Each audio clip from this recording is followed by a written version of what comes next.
LinkedIn automation safety is all about mimicking natural, human-like behavior to reduce the risk of account restrictions while scaling AI-driven prospecting.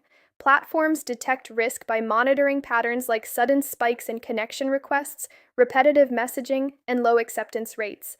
The key to staying safe is gradual scaling, warming up accounts with genuine engagement, and prioritizing quality over quantity. Engaging with prospects through comments and reactions before sending connection requests helps build trust and lowers risk. Combining AI for lead identification with human oversight for messaging ensures flexibility and context. Regularly tracking acceptance rates, reply rates, and platform warnings helps catch issues early. Remember, precision beats volume, context beats templates, and slow, steady growth beats aggressive outreach.